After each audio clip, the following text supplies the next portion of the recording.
All right, y'all. Mighty Mouse UFL on the YouTube. Subscribe. I'm out here with Coach Trey Hill. Y'all go subscribe to his chasing. Tell them what it is. Hey, U-Star Lifestyles, man. We trying to promote health and balance. There we go. There you go. All right, today, man, we're doing a video. We wrote a couple things down on the lead uppercut. All right, how to set it up, how to get off the center line, what angle you need to be at before you throw it, how to blind fighters while you're on the inside of the pocket, from arm pulling downs to a whole bunch of different strategies that we're going to use to show you guys. We definitely got a good one set up for y'all, man. This lead uppercut, it takes a very well-rounded fighter to throw this punch effectively, all right? So what we're going to teach you first is off the counter, and then we're going to put some stuff together that you're going to use it in different scenarios. We're going to try to imitate Tyson a little bit on how to bring the guard down, going to lead uppercut to the body, bring the guard down, and then coming back up to the head. Different setups with this lead uppercut, guys. This is a rare lesson. A lot of people throw that uppercut from the back effectively, but really straight from throwing it from the lead arm is a very inconspicuous punch that you could slip in and gain ground with this punch. So please pay attention. I used to use this punch a lot in MMA, man. I used to set this punch up a lot. It was more of a fake uppercut to really land my overhand. But I always used to use that lead uppercut to that overhand. I did that a lot, even with the kicks and stuff. When people kick me, I wouldn't even check the kick. I would just come straight over with the overhand and stuff. So that lead uppercut has always been an arsenal. Even if I wasn't using it like I'm using it in boxing, it still was a good setup for other punches coming, man. And you can use that for setups also, for more counters and stuff and more punches. Exactly. So let's start off with that with the counter. All right. So what we're going to be doing is we're both going to be lined up orthodox. If you're southpaw, just reverse it. Everything is reversed with the opposite stance. So basically, we're going to throw that cross. The first setup is that slip, and we're going to show you how easily you can slip this lead uppercut under the guard. All right, especially for a shorter fighter. A shorter fighter should use this, especially when you're inside the reach of a taller fighter. And I'm going to show you guys how to use it on the, actually really on the inside by fighting in the pocket. I'm going to show you a couple different strategies to throw from inside the pocket for you shorter fighters that have already closed the distance that's inside, when you guys are head to head or you got your head on their chest or whatever. I'm going to show you how to slip this thing in, man. All right, so we're going to start with the counter. All right, so I'm lined up orthodox position. If I throw that cross, and he comes to the side here, look how wide open he is there. Yep. All right, so when that lead uppercut slips under, what you want to be mindful is you don't want to charge too much. All right, so if you're throwing the cross, throw the cross, mouse, boom, through the cross, boom. If I'm charging here, he's already going to have that hook coming at me, right? So basically what we want to do is anticipate the punch and throw that lead uppercut as inconspicuous as possible, just like so. Bow! It's almost right on the money. As soon as he throws that punch there, I'm slipping to the side and I'm coming right under with that lead uppercut. So let's show him what's up. All right, go. Good. Good. Good. Now when you're throwing this punch, you want to make sure you're getting under the punch and you're throwing the uppercut correctly. All right. Something about the center line too. Good. The center line, the Mason-Dixon line. When you're throwing this punch here, a lot of people call it a lot of different things. If you type in Mason-Dixon line, you're going to get the definition, but the center line is basically what we're referring to, all right? So when you're stepping off of that line there, everything that's coming straight forward is going to be knocked off of your plane of movement. So when you're coming off of that line here, you got to twerk your hips counterclockwise and come up with the punch. All right. And that's where you're going to get your power with it. It's through your hips, guys, and it's getting your head off of that center line that's going to stop you from getting hit. You have to get up. You're not just standing here throwing a punch. You know what I'm saying? I'm not just standing there doing this. Everything is coming off of my hips, coming back. All right. Everything is off my hips, off that foot. Everything is coming from here. All the drive, all the power is coming from here. Exactly. That manipulation of the twerk of the hips is bringing the power, just like Mouse put emphasis on. But you want to load up that lead leg as needed. If you overload, it's going to be hard to move, but you want to load enough to where you can turn your hips, see this motion here, into the punch and come up. As a reference, I use my chin. I don't want to do none of the Street Fighter stuff you see on TV. That's another big one. That's come all the way up. I was saying, Yeah. dropping that arm all the way back here, man. Yeah. Your hands need to be near that face, and it's coming here. Exactly. Your arm can't come here because you come here, he's gonna come right up off that punch, man. You can see that coming. He can see that coming a million miles away. From a mile away. If I throw my hand back here to throw a punch, boom. Exactly. It's a wrap, man. Exactly. Everything's gotta be here. It's real tight. Boom. Everything is real tight. Excellent. Also, we'll do feints. Feints to get in with it. Feints, yeah. Let's work with the jab. Now, the feint with the jab, you don't want to get figured out. All right. So this is the reason for the feint. You throw that lead uppercut. The third one, it's a gamble. Yeah. You know what I mean? So you want to throw that lead jab into the uppercut. Try to change some things up to where it looks different and is unexpected. All right. So what we're going to do is throw the lead jab and then into the lead uppercut. All right, here we go. Boom, boom, good. Very explosive. Good. Good. Good, nice feint. Boom, boom, good. Just turn that camera angle so they can see it. Here we go. Boom, boom, good. Boom, good. Now when you're throwing different feints, you don't have to always throw that jab, all right? So if you're stepping off to the side and you're throwing a fake right hand or fake straight and you're coming in with the lead uppercut, it's just as confusing as throwing the feint with the jab. But you want to get the attention off of that lead uppercut. You want to sneak that in there. You want to do something in the pocket? Yes, in the pocket. Now the pocket, especially for shorter fighters. Yep. You don't want to sit at the end of my jab. If I'm sparring Mouse and he's at the end of my jab, it's a very, very long day for Mouse. Yep. But soon as he comes inside, that's my kryptonite number one. I hate fighting with it's like this. I can't stand it. Because soon as they get in there, I'm fighting to get off. Yep. My length becomes my worst enemy. All right. So when you're coming inside and you fighting inside, and those short uppercuts that I can't see become deadly. Yep. All right. So if you're on the inside, if we're in here, and when you're in here, a lot of people expecting people to come in wide hooks or head shots or 1-2s or whatever. So if I'm in here, what I'm gonna do is I'm gonna throw two little lights. We call it changing gears when we're hitting the body and stuff like that. I'm not throwing two big punches and trying to come in here. I'm just blinding him out.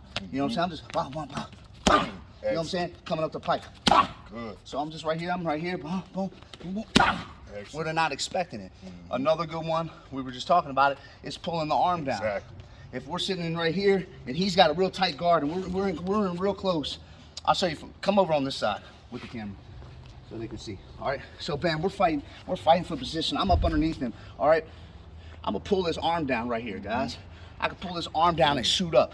What he's expecting, if I'm here, he's expecting for me to come in here. I'm working this arm. He's expecting something to come to this side of his body. So I'm right here. He's not expecting that to come up the pipe. So if I'm right here, boom, throw that bitch up in there, right up underneath there. You can come in, like I said, that 1-2, throw that uppercut, lean back down, hit that body. We were just talking about that. There's a lot of different things you can do from inside that pocket. Right here, like I said, two light shits, pop, and then boom, rip to that body. Step to that, boom, rip to that body. Come right up with that lead uppercut. That's it, man. See, what he just taught you was complete gold. Now, when you see a high guard here, and you throwing flurries, you can actually hook that punch with your arm and pull it down. Now imagine pulling it down into an uppercut or pulling it down into the lead uppercut. When you start learning the fundamentals of boxing and you have different options to use, you become dangerous. Now you need to learn what you can do and what you cannot do. You cannot push off, but I can pull down. All right, so use your arms as so. If the feint ain't working and you find yourself in a tight situation where you head to head with your opponent, use your technique and knowledge. Pull it down into the lead uppercut. Turn off, throw your feints. The lead uppercut it shouldn't be seen. So if you're inside and you get a chance to throw that lead uppercut, make sure you use it right. Yeah, I'm even like in the pocket, man. If I got you in the ropes and stuff, I do a lot of this type of shit, man. I do a lot of that stuff, man. I do a lot of holding. I do a lot of clinching. You know what I'm saying? I'll dirty box the shit out of you until they call whatever, man. You know they call it dirty boxing, but understand the some of the greatest have these techniques down packed, especially when they're in trouble. All right. So if I'm getting in those Old man situations, tactics, baby. when I'm fighting an over-aggressive fighter, I jump right into that Philly shell. But the Philly shell is only gonna work while I have the distance and I'm controlling the distance. When he's on me, I'm gonna wrap, I'm gonna use my posture with the shoulder. I like to use this move here. Now this move here, being a southpaw fighter, oh shit. This right here, when I come across here, I done took control of his whole body here. The only thing I have to worry about is my liver and this overhand shot. So this shot here, once I get here, I'm off and then I'm resetting, all right? So these things you can use in your arsenal, put it in your back pocket. Now what I wanna do is put emphasis on comboing with the lead uppercut, all right? So let's go over the lead uppercut with the straight hand, and then we'll go over the lead uppercut with the rip to the body with that lead hook, and then the rear hook, all right? So what we're gonna be going over, Mouse, is that lead uppercut into the straight hand, and then we'll show them the lead uppercut, rip to the body, lead uppercut, rip to the body from both sides, all right? All right. We're doing it just off the punch or off the feints? No feints, let's just throw it, throw the 2 punches. We're going lead uppercut, straight with the right hand. Right. And this is one of my favorites, all right? I use it to close distance, all right? If I'm here and I feel like I can get a shot in, bah, bah, all right? So it wasn't expected, all right? And I covered about 2 feet in distance, all right? So you be mindful that you can close the distance with this uppercut as well, all right? Good, excellent, good, good. Good. Now we're gonna show them that lead with the rip to the body. So we're coming in with the uppercut here, boom, and then boom to the body. All right, here we go. Good. Good. Now this combination right here, when you rip with that lead hook to the body, you could bring that lead uppercut right back to the head. Let's put emphasis on Mike Tyson. When he throws, which some of the most devastating uppercuts I've ever seen has come from iron, all right? So when you come in with that lead uppercut, the guard goes up, all right? You come to the body, the guard comes down.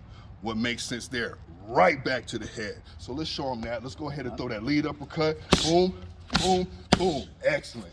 Now it's gotta be explosive. If I see it, I adapt to it. All right, but be mindful. I'm reacting to each punch, so I'm literally in this motion. All right, here we go. Excellent. Ooh, that was a nice one. I didn't even expect that. I was over with the lead uppercut, right? So he just, make sure I don't get up after the 10 count. All right, so let's go ahead and do the lead uppercut, and let's cut to the right side. Let's throw the hook to the body from the right side, and you can see how devastating it is now too. So now I'm worried about this, and you can come right back to the lead uppercut. All right. Boom, boom, and then bow. You see that wide open? I'm here trying to block, all right? Shorter fighter, I have no, boom, boom, bow, all right? Now, if you learn how to switch like he just did, if I throw the lead uppercut from here, boom, and I switch, I didn't close a whole nother foot off. Throw another lead uppercut from here, and you can switch. If you can work both sides, it's harder for me to adjust to what you're doing. All right, so you hear boom, boom, and then switch, bow, all right? Now you're coming from a different angle in a different direction, all right? So let's put some together. Let's go with the lead uppercut with the straight hand, and then we'll do the rip to the body from both sides, all right? Here we go. Oh, my fault. Here we go. Good, let's get back to it. Good, I like that. You can always come back. So now we're going to this side. All right. Good, excellent, excellent job, excellent job. Now these lead uppercuts, like we said before, you're not going to continuously do it over and over and over again, all right? Make sure the punch is not seen. You do not want to be seen throwing this punch. It's a lot of throwing your defense off when you throw this uppercut, all right? So when you're throwing this jab, be mindful I have my shoulders here. But as soon as I come up with this here, my whole side is open. So this is why we put emphasis on short uppercuts to where I can get right back to my guard as soon as possible. Let me say one thing, man. I don't know if y'all know, if y'all remember the Tyson Fury, where he actually threw his uppercut and hit himself in the head. All right, so if you watch it, he threw threw it straight back. That's not the way you're trying to throw this uppercut. This uppercut's supposed to be out here, man. Yeah. It's supposed to be up. It's not supposed to be coming back towards your head. You know what I'm saying? This ain't no Popeye shit. You're hitting yourself in the head. So be careful of that, man. So practice makes perfect. Yeah. You don't want to go out there and your first ever uppercut is in the middle of your fight. Yeah. You know what I mean? Or you knocking yourself out. Yeah, you want to master this thing, right? So especially the lead uppercut, the rear uppercut, you're turning your back leg. It almost works for itself just because you're turning the weight into it, kind of similar to the cross or the straight hand. When you're throwing that lead uppercut, you do not have a reference point like turning of the foot. You have to know how to throw that punch. Like Mouse said, if you throw that punch and it's wrong, or you throw it and it's short where you alligator arming it like this here instead of opening it up like this here, you're going to touch yourself. Especially if I'm coming here and I'm bouncing off of his big mountain body and boom. This is embarrassing. You don't want that to happen. Please practice your craft. Understand that it's a technique to it. This is opening up, this is closed. We call this alligator arming. When you throw the uppercut like this here, you're really doing yourself an injustice. This is how far your reach is, all right? So when you throw the hook, you got half of that. When you throw the uppercut, you got about a third of that, all right? So understand what you're doing. That's about it, y'all. That was a good video, man. That was a lot in one video, man. So you might have played this shit a couple times. We got big fights this Saturday. It's going down. Dallas, Texas versus Houston. You do not have to be from either spot to fight on this event. Hit me up if you're trying to get on this card, uflmightymouse@gmail.com. Again, it's a big event. We got another big event on the 16th in Fort Worth and another big event at Club Vivo's on the 18th. So we got 3 big events going on in Texas right now, y'all. We got DC versus Maryland versus Virginia coming up, and we got some Vegas stuff. Me and him and Rico and them we're putting on out here. So we're gonna put some huge Vegas shit on out here for y'all, man. And just went out to my boy's gym. He opened up another Mayweather gym, man. Now did he? a whole brand new franchise just opened up the other night. Everybody we drove over there. It's a nice ass gym, man. So y'all go check that out, man. Go holler at my boy Ray Hicks, man. He's got 3 franchises out here right now for the Mayweather squad. You know what? It's the top of the year. I'm excited to see what's going on, man. He's very much so leading the underground fight league, and that underground presence is strong now. It's huge. We're bringing it to Vegas. Vegas is a little bit sleep compared to Dallas and some of the stuff that he's been doing on the East Coast, but it's coming. So if you really can't, big out here, y'all. Yeah, if you can't make it to these events, plan ahead. Know that we're gonna be doing this continuously for the whole year and more. All summer, you know what I mean? We We about to get active. We It's got cold too. We got a million places in the desert, man. Shit, you think it's on right now? Wait till the sun come up. It's gonna be even worse. All right, so stay tuned. We got a lot of stuff coming up for you. Got some footwork drills coming up for you. We're gonna keep putting out videos, man. yeah. At least a couple a week, man. 1, 2 every single week, man. So we're gonna keep putting up instruction videos all day for y'all, man. So it's going down. Holler at us. Peace.